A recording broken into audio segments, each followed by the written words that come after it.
Oui, mes frères, mes soeurs, mes aînés, je suis là de nouveau, je suis revenu plutôt. Je suis là pour la deuxième partie de ce message. Le même message, l'esclavage, les véritables mandataires, mandatés par Yahvé, parmi les fils de Japhet. Donc, voilà le message. Donc, je vous dis, mes frères, mes soeurs, que je suis là pour la deuxième partie de ce message.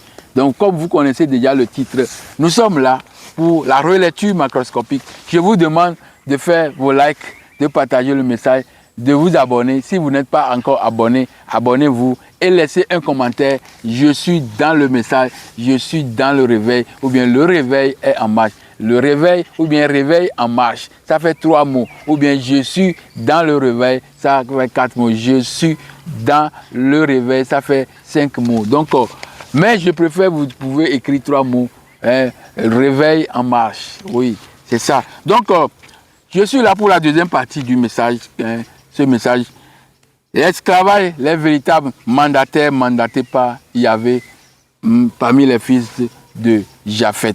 Donc, cet intitulé est une conséquence du message du code noir, code clérical, code de rupture entre Dieu et l'homme édomite japhétiste. Donc, je vous ai déjà fait cette partie et je vous ai déjà promis dans le message que je ferai cette partie aujourd'hui pour vous. Donc dans ce message, je vous ai promis de vous révéler les véritables mandataires que le Dieu des Édomites, des Roux, des Locodèmes, des Indo-Européens ont organisé. Excusez-moi. Dans ce message, je vous ai promis de vous révéler les véritables mandataires que le Dieu Édomite, le Dieu Roux, le Dieu Locodème. Je vous ai promis que je vais vous révéler ces mandataires que le Dieu là que les hommes, ces hommes-là ont fait réellement. C'est-à-dire, si je dois être plus clair, que ce message va révéler les véritables identités de ces mandataires que le Dieu le Dieu Yahvé a donné mandat pour faire l'esclavage, pour faire cette bavure traite négrière. J'aimerais vous rappeler ceci. Quand je dis Dieu des Édomites, Dieu des Roux, je crois ma foi que vous comprenez que Yahvé, Dieu des Édomites, n'est pas le Dieu d'Israël. Il est plutôt Dieu des Édomites, d'après certains versets bibliques, comme je vous ai déjà brossé. Donc, je vous rappelle encore les versets bibliques qui sont les versets porteurs de cette substitution, c'est-à-dire un Dieu s'est substitué à l'autre, le Dieu des Japhétistes, qui est Yahvé. Quels sont les versets bibliques qui prouvent qu'il est le Dieu des Japhétistes? Donc, nous avons Deutéronome 33, verset 1 à 2, que j'ai lu seulement verset 2. Nous avons Habakkuk, verset 3, Habakkuk 3, verset 3. Nous avons Juge 5, verset 4. Nous avons Sophonie 1. C'est très fondamental. Sophonie 1, que je suis obligé de lire. Sophonie 1. Sophonie 1, il y a plusieurs fois lu cette partie parce que c'est très fondamental. C'est un verset qui montre que le Dieu que nous avons, le Dieu des jacobistes, de Jacob, est différent de Dieu. Donc on nous dit que la parole de l'Éternel fut dans Sophonie 1, verset 1. Je lis dans Louis II. Donc la parole de l'Éternel qui fut adressée à Sophonie, fils de Couchi. Donc quand on parle de Couchi, c'est fils de Couch. Fils de Couchi, fils de Guédalia, fils d'Amalia, fils d'Ézéchias, au temps de Josia, fils d'Amon, roi de Juda. Donc quand on dit Juda, tout ça là, ça fait Yehuda. Yehuda c'est Yeo, Io. Donc tout ça, ça a une relation avec la lumière, l'étincelle, le soleil. C'est pourquoi on parle de Ra. Vous comprenez? Donc Sophonie 1, verset 1 nous dit que les enfants-ci qui sont là sont les fils de Couchite. Et s'ils sont des fils de Couchite, ils auront quel Dieu? Ils auront Dieu Ra. Dieu Amon-Ra. Donc, il y a aussi un autre passage, 1 Roi 33, verset 34, 1 Roi 1, verset 33 à 34. Nous allons aussi lire ça, c'est très fondamental, c'est très important de toucher, de revoir ces versets bibliques. J'ai déjà lu toutes ces choses-là dans mes messages, mais il serait bon de revenir. Ici, on dit, verset 33, le roi leur dit, prenez qui? Prenez avec vous les serviteurs de vos maîtres. Hein, les serviteurs ou bien les sujets, c'est comme ça. Donc les serviteurs de vos maîtres. Ici, serviteurs ne veut pas dire les esclaves. Ce sont les sujets, ceux qui ont le rôle, pas le rôle, oui, le rôle autour du roi, ou bien autour de l'empereur, autour du président. Ce sont les sujets. Hein, ces gens-là reçoivent les informations et ils appliquent ces informations. Donc, on nous dit, 1 Roi 1, verset 33 et à 34. Donc, et le roi leur dit, prenez avec vous les serviteurs de vos maîtres, faites monter Salomon, mon fils, sur ma mule, et faites-le descendre à Gihon. Et voilà, là, le sacrificateur Tchadok et Nathan, le prophète, loindront pour roi sur Israël. Vous sonnerez de la trompette et vous direz, vive le roi. Donc, on a dit que de le descendre à Gihon. On parle du fleuve Gihon. Nous devons connaître aussi que le fleuve Gihon, c'est dans le passage Genèse 2, verset 11 et verset 12. Nous allons lire Genèse 2, verset 11 et verset 12. Quand on parle, pour savoir où se trouve Gihon. Donc, Genèse 2, verset 11 et verset 12. Le nom du premier fleuve, le nom du premier est appelé, parce qu'on a dit, je dois lire les versets bibliques ici rapidement pour que vous soyez en connexion immédiate avec... il y a une suite logique de ce que je vais dire. Donc, puis, l'Éternel Dieu planta un jardin en Éden du côté de l'Orient et il y mit l'homme qu'il avait formé. L'Éternel Dieu fit pousser au sol des arbres de toute espèce agréable, à voir et bon à manger, et l'arbre de la vie au milieu du jardin, et l'arbre de la connaissance du bien et du mal. Vous comprenez? Donc le verset 10, important. Un fleuve sortait d'Éden pour arroser le jardin, et de là, il se divise en 4 bras. Le nom du premier est appelé Pichon. C'est lui qui entoure le pays de Havila. Oui, ils ont mis beaucoup de Havila de l'autre côté, mais il y a toujours les couchis qui sont sur le territoire et qui est appelé arabique aujourd'hui. Donc, lors de verset 12, verset 13, le nom, oui, verset 11 et verset 13, c'est surtout le verset 13, pas verset 11 et 12, non, verset 11 et 13, c'est ça que je voulais écrire. Donc, le nom du second fleuve est Gihon. C'est lui qui entoure quoi? Le pays de Couche. Donc, si le pays de Couche est entouré par le fleuve de Gihon, et le roi dit à ses sujets, à ses serviteurs, qu'il faut descendre avec ma fille, pas ma fille, avec mon enfant Salmon, il faut l'amener au bord du Gihon pour pouvoir l'introniser roi. Alors, Gihon qui est en Afrique, ça montre directement que David, mais tous ces clics-là sont déjà en Afrique. Ils étaient en Afrique depuis longtemps. C'est pourquoi Symphonie, eux, dit que ce sont des filles de Couchi. Et après, Dieu dit qu'il est sur la montagne Gebal, montagne élevée, montagne de Dieu, Geb. Montagne de Dieu, Geb, c'est terre élevée. Gebel, terre de Dieu, ou bien montagne élevée, ou bien sommet élevé. Comprenez? Donc, il dit que ma montagne se trouve où? Quand nous lisons Ésaïe, combien? Ésaïe 8, je vais voir ça rapidement. On va lire ça. Je suis parti, ça m'a quitté la tête directement. Ésaïe, je sais que c'est verset 1 à 2 et verset 7. C'est ça qu'on va lire.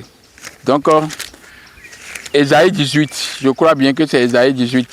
Ésaïe 18, verset 1 à 2 et verset 7. Terre où retentisse le cliquetus des âmes, au-delà des fleuves de l'Éthiopie.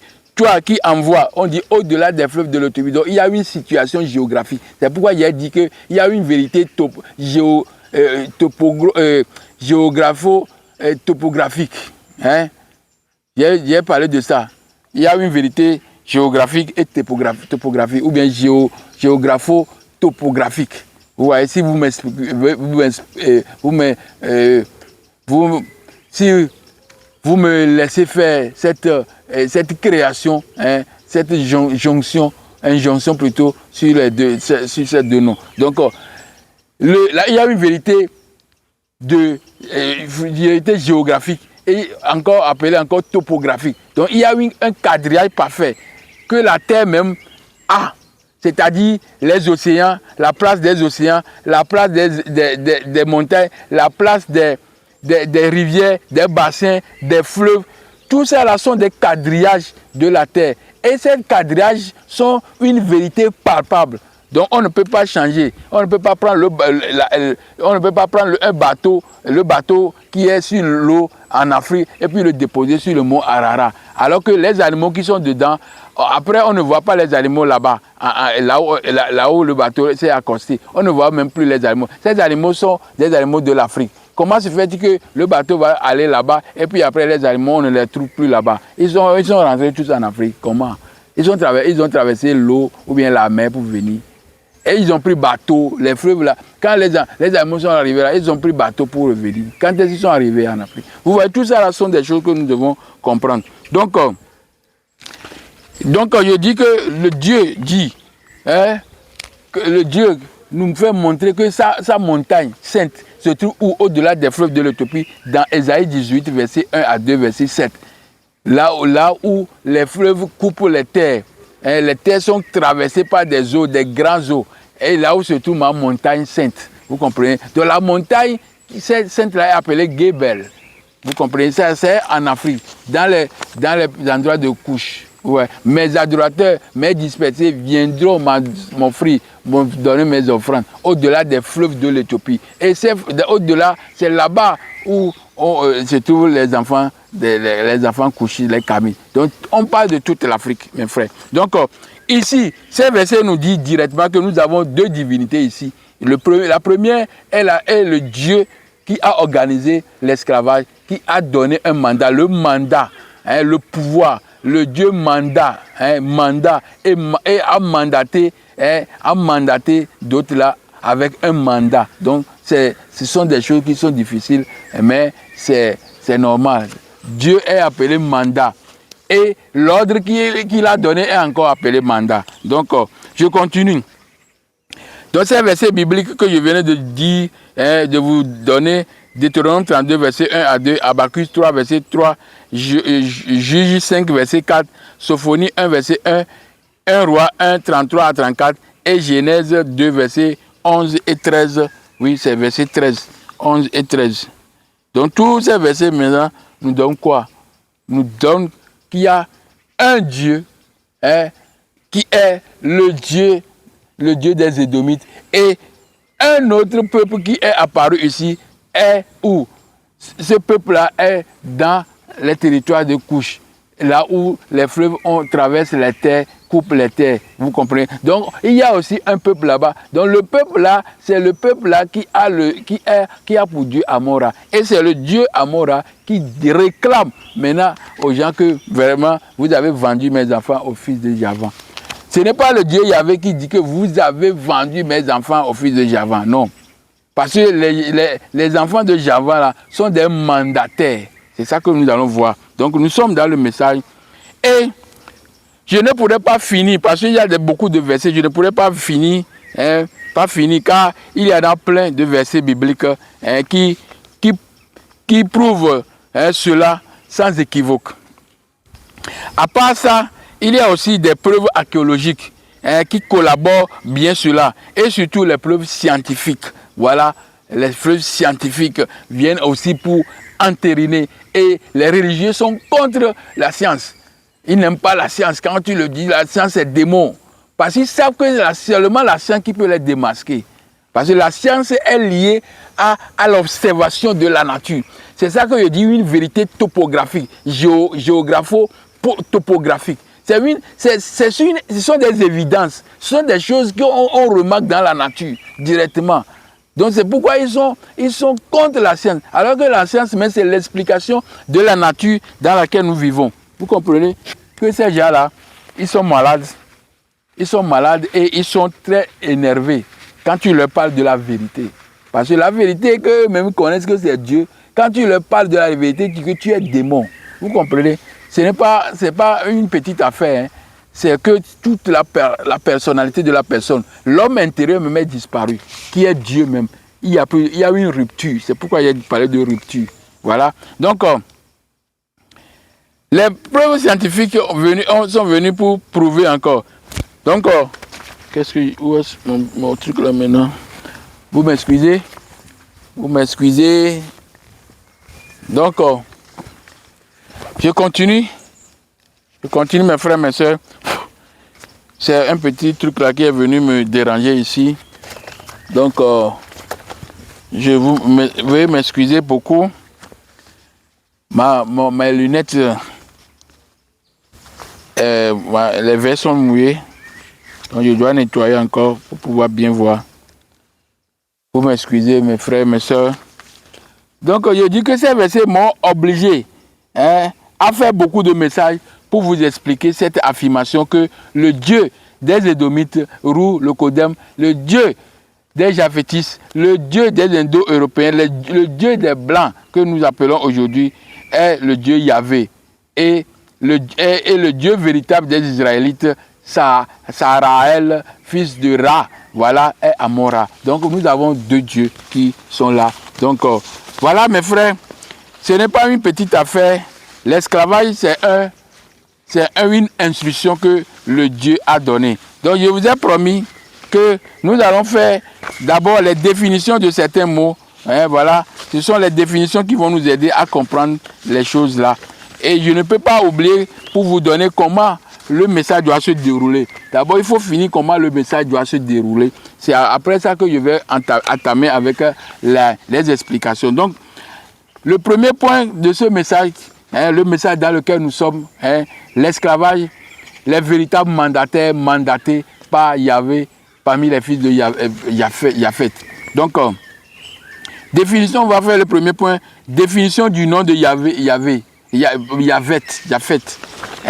Et le mystère est perfide qui est derrière, le mystère perfide derrière la définition du Japhet. Donc, on va faire premier la définition de Japhet.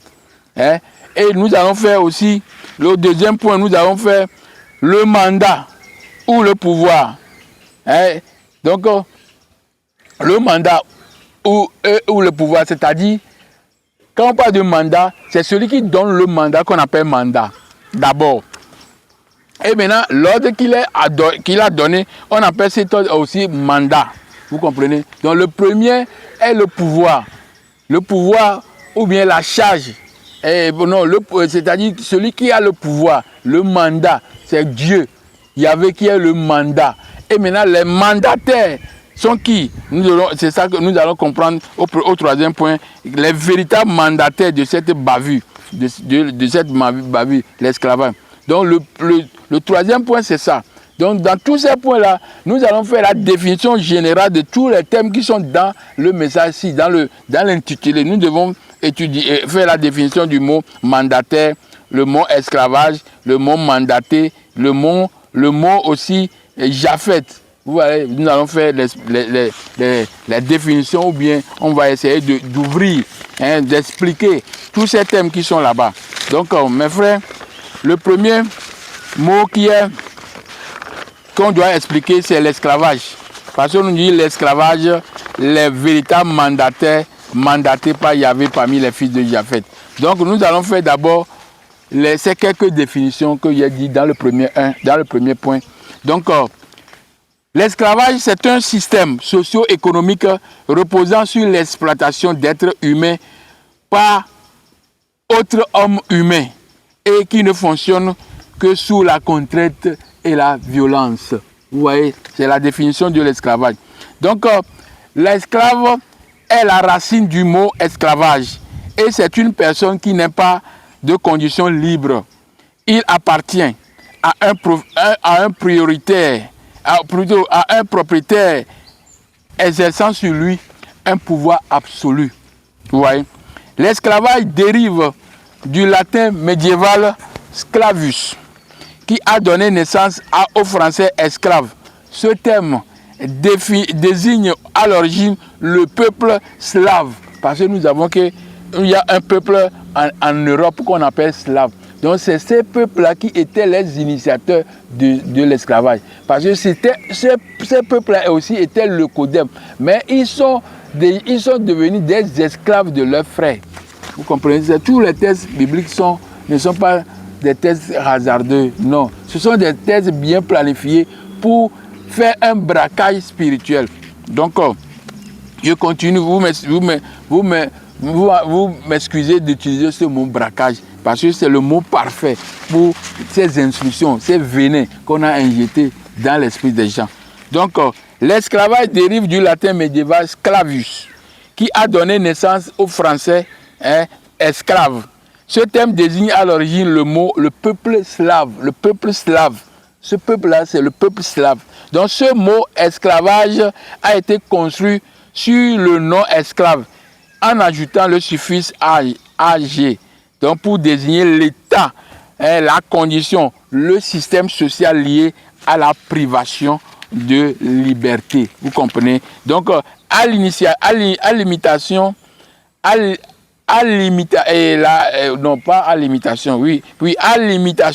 du système déjà en place dans le peuple ottoman ou bien dans l'Empire ottoman. Voilà, l'Empire ottoman, c'est eux qui sont aussi parmi les fils de Gomer. Nous avons les Askénazes, Rifat et Togarma. Ce sont les enfants, surtout Rifat, Askénazes et Rifat. Et les Togarma aussi sont les gens d'Asie, mais y compris même les Arabes aussi. Vous comprenez? Donc, Togarma est fixé mieux sur les Arabes, les pays arabes. Vous voyez? Donc, et les Rifat, tout ça là, sont aussi un peu dedans, mais surtout les deux là, Askénaz et Togarma. Donc, à l'imitation du système déjà en place dans l'Empire ottoman, c'est-à-dire l'Empire séleucide. Séleucide, c'est les gens qui font partie du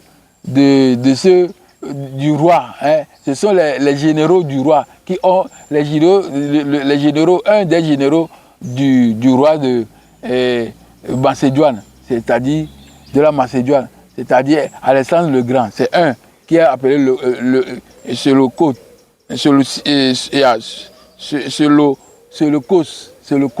Voilà. Donc, il a fondé l'empire appelé Séleucide.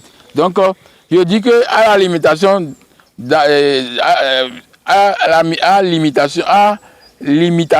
du système déjà en place dans l'Empire ottoman, empire encore appelé Séleucide, les germaniques, fils de Gomer, les germaniques, fils de Gomer, et par après les Portugais, fils de Javan, ont emboîté le pas en capturant ou en achetant des captifs africains, des Ottomans et quelques-uns des navigateurs qui sillonnent les côtes africaines. Donc ces hommes africains capturés sont réduits après en esclavage, en servitude, en asservissement et surtout en captivité.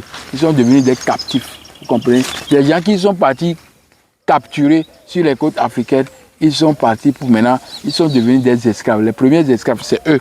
Voilà. Donc, l'esclavage est mis en vigueur, a déjà commencé avec les gens qui sont appelés les Togarma. Les gens qui sont appelés, oui, les Togarma. Et comme les Togarma et les Askénazes sont ensemble, donc les Juifs, eux aussi, ont fait l'esclavage. C'est pourquoi dans les îles françaises, le premier article dit que ces gens-là, nos amis là, de Gomer là, nos frères cousins là, gomériens, vous devez sortir. Sinon, on va prendre vos trucs, on va saisir vos objets et on va faire saisir de votre corps. Et ils ont fui l'île rapidement parce que c'est un article, un décret qui est sorti pour que ces Juifs qui ont aussi fait l'esclavage, ils ont fait l'esclavage et on leur demande sur l'île de quitter. Donc c'est une preuve qu'ils ont participé à l'esclavage. Donc les deux fils de Gomer, les deux fils de Japheth, Javan et Gomer sont les acteurs. Donc tout ça, ce sont des petits mots que je suis en train de vous donner pour le moment. Donc nous avons défini l'esclavage. On va définir après mandataire. Donc les véritables mandataires, mandatés par Yahvé. Donc ce mot est issu de la fusion de deux éléments. Nous avons manus qui signifie main et nous avons dare qui signifie donner. Ainsi mandataire, manu dare ou mandare signifie étymologiquement donner en main. Cela illustre parfaitement de confier un pouvoir, une mission ou une procuration à quelqu'un en qui l'on a confiance. Donc, mandataire, par définition, est une personne physique ou morale, un État, une association, un organisme, un peuple, une entreprise, une société, etc., etc., qui agit au nom d'une autre personne, ou bien d'un autre peuple, ou bien de quelqu'un, qui agit au nom d'une personne auprès de tiers. Donc, appelé le mandat, celui qui donne le pouvoir, il est appelé mandat. Et le pouvoir est encore appelé, le mandat, celui qui donne le pouvoir. Et le pouvoir est encore appelé mandat. Donc la charge, la mission est encore appelée mandat. Et celui qui donne le mandat, ce pouvoir au mandataire, lui-même aussi est appelé mandat. Donc appeler le mandat, celui qui donne le pouvoir et encore celui qui donne le pouvoir. Donc être mandataire, c'est celui ou bien celle qui exécute un acte, une décision, un désir, une fin au nom et pour le compte d'une autre personne. Voilà. Et c'est ça. Donc les actes accomplis par le mandataire engagent en totalité le mandat directement. Ou bien, le mandat directement. Vous voyez? Donc le mandat veut dire que celui qui donne le mandat, le monsieur, ou bien l'État, ou bien l'entité qui donne le mandat, alors tout ce qu'on fait, ça le concerne directement.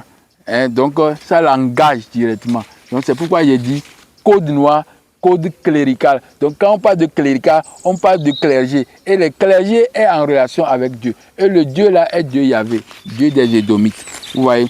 Donc mandat ou pouvoir, c'est la déclaration formelle d'un ordre ou d'une injonction de faire quelque chose. Il est encore appelé charge, il est encore appelé mission, commission, directive. Vous comprenez? Donc le mandat, c'est ce papier-là sur lequel on a écrit et quelque chose signé par quelqu'un. Voilà, il t'a octroyé, il t'a conféré, il t'a donné en main, mandare. Il a donné en main son pouvoir. Lui, cette personne, il t'a donné ça, il dit, bon, va, à mon nom, tu peux faire ceci. Donc, au nom de Dieu, on dit, je vous ai mandaté pour faire l'esclavage. Donc, mandaté, le terme est lié à la forme verbale romaine, mandare, qui a donné le verbe mander en français, signifiant confier à quelqu'un ou donner en mission. Donc, c'est la contraction de deux mots, manu et dare, mais et donner. C'est confier une mission ou un mandat à quelqu'un littéralement. Mettre quelque chose entre ses mains ou donner la main ou bien donner ou pour agir en son nom. Donc, j'ai déjà défini tout ça là quand j'ai parlé de mandataire. Donc, je crois que les mots que nous sommes en train de définir sont des mots qui sont connus, mais il est bon de revenir sur cette définition parce que beaucoup de gens ils savent que le mot est connu, mais malgré ça, qu'est-ce qu'ils font? Malgré ça, ils sont encore dans le doute de l'explication, ou bien de la compréhension plutôt. Donc c'est pourquoi j'ai pris mon temps pour encore expliquer, faire cette définition concernant les mots de l'intitulé. Parce qu'on dit très souvent que les mots, les intitulés sont trop forts, on ne comprend pas. Donc ça dépend des mots qui sont là-dedans. Donc j'ai pris le soin de faire cette définition. Donc le troisième Le troisième mot qui est dans l'intitulé, c'est Japhet. Donc, qui appelle-t-on Japhet? Donc, le nom Japhet dérive de hébreu Yephet, signifiant principalement qu'il s'élargit. Donc, quand nous lisons Genèse 9, verset 27, on nous a dit directement, dans Genèse 9, verset 27, on dit que Dieu étend la possession de Sem, que Dieu de Sem, Yahvé étend les possessions de Japhet, et qu'il habite dans les tentes de Sem, et que Canaan soit leur esclave. Donc, nous disons que, principalement, Japhet veut dire qu'il élargisse, s'étendre ou bien ouverture. Donc, c'est pourquoi ils ont fait beaucoup des expansions. Hein? Ils font des découvertes. Ils disent que nous avons découvert ici et on donne le nom de la personne à l'endroit. Alors que les gens vivaient là-bas, des vivants sont là et quelqu'un vient de très loin et il dit que moi j'ai découvert ici. Vous voyez à quel point les gens là sont très malhonnêtes. Hein? Donc on ne peut pas jouer avec la vie des gens de cette manière. Donc on réduit en néant tous ces gens-là et en disant que moi j'ai découvert. Donc le nom est rattaché au verbe hébreu yat, signifiant donner de l'espace ou bien élargir. Cette racine symbolique historiquement, cette racine symbolise historiquement la croissance, l'expansion géographique et l'augmentation. Vous comprenez, c'est ça. Aujourd'hui, on a dit que, qu'est-ce qu'on a écrit? Que le premier va assujettir. Le premier sera assujetti, ou bien le plus petit plutôt sera assujetti. Quand nous allons lire, c'est mieux de lire ça dans Genèse 25, verset 25. Excusez-moi. Genèse 25, verset 25. C'est très important. Verset 25, on nous dit, le premier sortit. Non, le verset 23 plutôt. Et l'Éternel lui dit, 2 nations sont dans ton ventre, et 2 peuples se sépareront au sortir de tes entrailles. L'un de ces peuples sera plus fort que l'autre, et le plus grand sera assujetti au plus petit. Donc, j'ai montré ce que ça veut dire assujetti. C'est faire des atrocités. Hein? Comme on dit, cet endroit-là, je vous donne comme héritage. Donc, tous ces gens qui sont là-bas doivent être chassés, détruits. Donc, c'est comme ça, on a fait la réduction du peuple noir qui occupait toute la terre et nous sommes devenus des petits peuples aujourd'hui. Et le peuple qui est le plus nombreux, mais sont maintenant les Lokodem. Vous comprenez? C'est les choses comme ça qu'on a écrit ici. Cette racine symbolique symbolise plutôt historiquement la croissance, l'expansion géographique et l'augmentation. Voilà le mot augmentation, ça. Quand on assujettit le plus grand nombre, le plus grand et le plus grand nombre, quand on assujettit, alors vous allez vous augmenter. Donc d'après toujours la Bible, Japhet est considéré comme l'ancêtre des peuples indo-européens.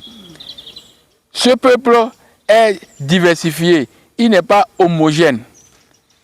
Mais il est plutôt hétérogène. C'est un peuple qui n'est pas un seul peuple, mais c'est un peuple qui sont hétérogènes, c'est-à-dire qui est hétérogène. Hétérogène, il y a beaucoup de peuples dedans, mais la peau est toujours rousse. Voilà. Donc, ce peuple est diversifié. Il n'est pas homogène, mais il est plutôt hétérogène. Si nous tenons compte des critères théologiques et scientifiques, voilà, si on tient compte de ces critères, nous allons voir que ce peuple-là n'est pas seulement un peuple homogène, mais il est un peuple hétérogène. C'est un brassage de peuples. Donc ce peuple occupe généralement le septentrion. Septentrion, ça veut dire le nord. Quand on dit le nord, c'est par rapport à l'équateur ou bien par rapport à l'Afrique. Parce que l'Afrique se trouve au milieu ou bien sur l'équateur. Nous sommes au sud. Parce qu'eux, ils sont au nord, nous sommes au sud. Donc, ce peuple occupe généralement le septentrion. Et on le voit aussi dans le sud complètement, c'est-à-dire dans l'Océanie. Et ils sont aussi au nord de l'Asie. Et surtout dans les endroits qu'on appelle Caucase, vous voyez. Ce peuple est encore appelé le Kodem, ce qui veut dire blanc, hein, blanc de peau. Donc Loko veut dire blanc et Derma veut dire peau. Japheth est l'un des fils de l'un des 3 fils de Noé. Japheth, c'est l'un des 3 fils de Noé. Donc, l'idée d'expansionnisme est intrinsèquement liée à cet ancêtre biblique qu'on appelle Japheth. Ce n'est pas un hasard, mais c'est une idée bien pensée, c'est un fait, hein, un bien étudié.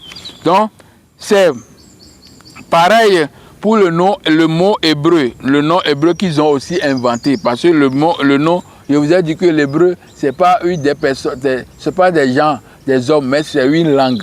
Donc cette langue est parlée en Afrique. Donc si on va dire hébreu, c'est plutôt les Africains qui doivent être hébreux. Parce que l'hébraïque, le paléo-hébreu, l'hébreu ancien, tout ça là, c'était gravé dans les grottes de Lovo en RDC. Donc c'est sur la terre africaine que ce mot, ces lettres, ces phrases, tout ça là sont sorties. Et ce sont des paroles divines. Ce sont des codes, ces phrases sont codifiées pour parler, pour exprimer à Dieu. Donc, c'est pareil pour le nom hébreu qui veut dire ivri, qui signifie ce qui vient de l'autre côté. Ce qui vient de l'autre côté, un envahisseur plutôt, celui qui vient de l'autre côté, Ça veut dire qu'il est étranger, il vient sur un endroit où l'endroit ne l'appartient pas. Donc ça veut dire, hébreu veut dire ivri, qui signifie celui qui vient de l'autre côté, ou encore un migrant ou bien un nomade. Il dérive du mot avar ou bien abar, qui signifie traverser, passer. Vous voyez, traverser. Il est toujours en train de traverser, il est en train de marcher. C'est un nomade. Donc tous les endroits qu'il marche, il occupe. C'est pourquoi on dit, partout où ton pied a foulé le sol t'appartient. Voilà tous ces mots qu'on nous a utilisés et nous crions dans la prière. Oui, tous ces mots, partout où mon pied. Oui, partout où mon pied, je vais posséder. Mais il faut posséder ça dans une condition noble. Pas posséder dans une condition de déséquilibre, non. Le monde doit vivre dans l'équilibre. C'est pourquoi on parle de maths, l'équilibre. Vous comprenez? Donc, voilà en bref. Non, je continue. Encore, ce n'est pas... Voilà en bref. Donc, dans Genèse 25, verset, comme je vais dire, est un passage, des hommes érudits. C'est un passage écrit par des hommes érudits japhétistes, indo-européens, caucasiens, pour asseoir leur propre théologie et non celle d'un Dieu quelconque. Vous comprenez? Donc, voilà en bref le nom Japheth glissé dans les écrits bibliques pour servir de raison valable pour l'expansion, pour la colonisation, pour l'esclavage. Et aussi, les Arabes aussi disaient quoi? Que le nom Japheth est souvent identifié aux ancêtres des Turcs Asie mineure, aux Khazars, quand je dis Askénazes, les Askénazes, les Slaves qui sont devenus Slaves, ce sont des sujets, les premiers sujets, et aussi, pas les sujets, mais les esclaves, et des peuples de Gog et Magog qui sont pays de la Russie et tous ces pays qui entourent la Russie. Donc tous ces peuples qui étaient au grand nord n'ont pas participé à l'esclavage. Donc c'est pourquoi on dit que Gog, Meshek, Tira, tout ça là, tous ces 5 fils qu'on n'a pas cités, leurs descendants, ce sont eux qui n'ont pas pu faire partie des mandataires. Mais toutes ces choses-là, nous allons développer ça dans le message proprement dit. Parce que je suis en train de faire les définitions des mots, des quelques mots que l'intitulé nous utilise pour être visible, pour être audible à vous aujourd'hui. Donc, tous ces mots que je viens de définir, comme je vais encore rappeler les mots, nous avons défini mandataire, nous avons défini mandaté, nous avons défini Japheth. Vous voyez, nous avons défini l'esclavage. Donc, les 4 mots, esclavage, mandataire, mandaté et Japheth, sont les 4 mots que je viens de faire leur définition respective dans le message de cette deuxième partie. Donc, je vous dis, mes frères, mes sœurs, ce n'est pas une petite affaire. Ce message qui est consacré au mandataire ne sera pas un petit message parce que je suis obligé de vous donner d'abord le nom des filles de Javan et les filles de Japheth. Et après avoir donné le nom des filles de Japheth, je vais vous donner aussi les quelques régions qu'ils ont occupées. Et après, parmi ces filles de Japheth qui ont reçu maintenant le mandat, qui ont reçu la notification pour faire l'esclavage, pour assujettir, dominer leur prochain, alors que leur propre passage biblique dit que vous êtes créés libres. L'homme ne doit pas être esclave pour l'homme, mais il doit être esclave pour Dieu. Alors que même si Dieu dit que nous devons être esclaves pour lui, pourquoi on doit être esclave à Dieu? Si il dit que nous sommes son Père, dans quelle mesure nous pouvons devenir son esclave? Et au même titre que Jésus, vous comprenez? Tout ça là, ce sont des choses que on a fait, on a envoyé, ce sont des injections, ce sont des venins, je peux dire, ou bien ce sont des braquages spirituels qu'on a fait sciemment pour pouvoir dompter l'humanité et le conduire dans la dérive. Parce que le Dieu que nous avons, Yahvé, n'est pas le Dieu le Créateur. Il s'est substitué au Dieu le Créateur. Le Dieu le Créateur est Amora. Donc, dans ce message, nous allons comprendre exactement qui ont reçu le mandat. Et nous savons que les peuples qui ont réellement reçu le mandat ne sont que des peuples qu'on a cités dans Genèse 9, verset 25 et verset 27, ou bien verset 25 à 27. Et nous avons retrouvé aussi dans Genèse 10 aussi, verset 2 à 5. Donc, on a développé deux peuples. Les deux peuples qu'on a développés, qui sont Gomer et Javan, ce sont les peuples-là. Parmi eux, il y a beaucoup de peuples qui sont dedans. Maintenant, parmi ces beaucoup de peuples qui sont dans les enfants des deux grands peuples, des deux patriarches, alors il y a d'autres qui sont dedans, qui ont reçu le mandat. Et ce mandat est utilisé aujourd'hui par le pays long sable, le long sable. Et le pays qui est dit que nous sommes des élus de Dieu, donc les Askénazis. Donc un peuple est de Gomer et un autre est de Javan. Ce sont les deux là qui ont fait la coalition maintenant au nom de Dieu qu'ils ont créé, Yahvé, pour pouvoir dominer l'humanité.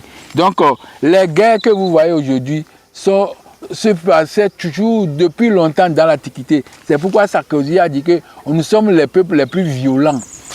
Voilà, les peuples les plus violents. Donc, ça veut dire que c'est un peuple de non-droit.